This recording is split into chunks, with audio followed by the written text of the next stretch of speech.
O Exército Brasileiro não está fazendo nada, é condenado a 3 anos pela Lei de Segurança, que era da época da ditadura do Getúlio. Aí o movimento ganhou um espaço muito maior.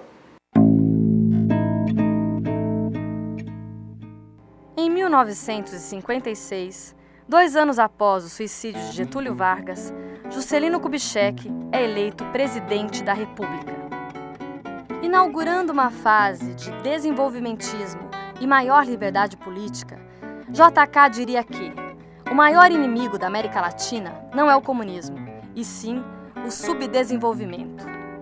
Ainda assim, Juscelino funda a Operação Pan-Americana, articulada com o secretário de Estado dos Estados Unidos, John Foster Dulles. A divisão internacional do comunismo, precipitada pelas denúncias apresentadas por Khrushchev em 1956, no 20º Congresso do Partido Comunista da União Soviética, impressionam o mundo e repercutem fortemente no Brasil. A OJC se divide, tendo suas atividades encerradas em 1958. O fim da OJC reflete visões diferenciadas sobre os rumos do partido.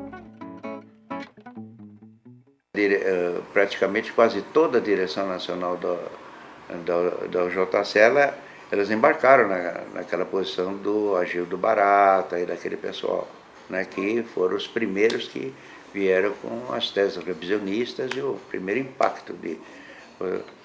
Bom, aqui nós fizemos uma verdadeira rebelião interna por baixo e acabamos destituindo todos os membros da direção daqui de São Paulo. Da direção nacional, lá no Rio de Janeiro também o pessoal tomou a mesma posição, também em Minas Gerais também. Então a direção nacional, ela praticamente se dissolveu da OJC na época e ficou uma coisa muito complicada. Então nós ficamos aqui na Resistência de São Paulo, que era a capital, aquelas cidades ali. Campinas, o pessoal de Campinas jogou um papel muito importante, Sorocaba, Santos e tal, né? Tentando reorganizar, tentando ver como mantinha, como isso, aquilo, aquilo outro, mas aí não teve jeito, o Prestes entrou pessoalmente para bater o martelo na dissolução da OJC. Aí quando ela entrou, o partido todo, aí não teve mais jeito. E como era muito vinculado à relação direta, quer dizer, o Comitê Municipal da OJC como municipal do partido, distrital, base com base, na medida em que, dentro daquilo, ao nível do partido, o grupo do Prestes passou a ter realmente hegemonia, a OJC, porque quem resistia dentro da OJC não teve mais condições, não houve um ato formal de dissolução, acabou, foi se liquidando, e daí cada um já foi para o partido, para outras coisas, né? Foi um fim trágico, viu, porque aí é complicado.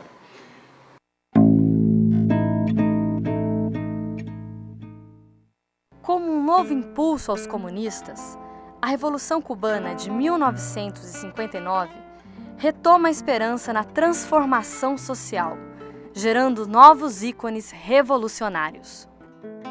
Os anos 60 chegam com ares promissores. Importantes lutas por mudanças são travadas na sociedade brasileira. Na onda progressista inaugurada com o governo João Goulart, o Partido Comunista do Brasil se reorganiza, como fruto da divisão iniciada em 56. Nesse período, o movimento estudantil entra em nova fase, ainda mais organizado e atuante. Com a dissolução da OJC, a UNE passa a ser hegemonizada pela Juventude Universitária Católica, JUC. A progressiva politização da JUC resultaria mais tarde na fundação da Ação Popular, AP, organização católica que iria dirigir a UNE por toda a década de 60.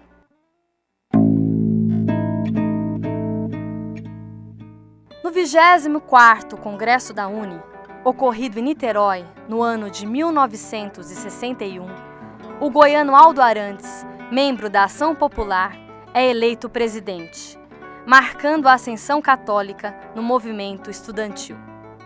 Em sua gestão, nasce a UNE Volante, uma caravana estudantil organizada para impulsionar as reformas de base e a reforma universitária. A UNE também inicia nesse período a criação de um Centro Popular de Cultura. Marcado por forte politização, o Centro Popular de Cultura era um meio vanguardista de expressão artística e intelectual com influência marxista. Havia as acusações de sectarismo, de imposição de palavras de ordem, de dificuldades na relação com o povo, de privilégio da mensagem política em detrimento da estética. Segundo Ferreira Goulart, entretanto, na época, o radicalismo participante do CPC repugnava os doutores da literatura nacional e da arte. Não obstante, lá estavam os germes do novo cinema político brasileiro, do novo teatro brasileiro, da nova música popular de protesto, enfim, de todo esse movimento cultural que domina a atualidade artística no Brasil. Jovens intelectuais e artistas voltam suas costas para os círculos reconhecidos da vida cultural e artística. Unem-se aos universitários nas entidades de massas, vão aos sindicatos e às praças públicas, buscam o diálogo com o povo e, nesse esforço, recolocam para si e para os demais os problemas da arte.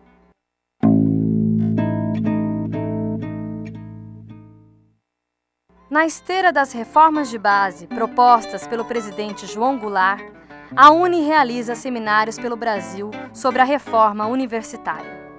Ocorridos na Bahia e no Paraná, os seminários clamam por uma universidade a serviço do povo brasileiro. Consolidando a relação da UNE com as massas, Aldo Arantes, através da Univolante, realiza mais de 200 assembleias gerais sobre a reforma universitária, levando também o Teatro Popular do CPC a mais de 50 mil pessoas em todo o país. As campanhas contra o fascismo, pela paz e contra a guerra, e o petróleo é nosso, a Univolante, os Centros Populares de Cultura, os Seminários de Reforma Universitária.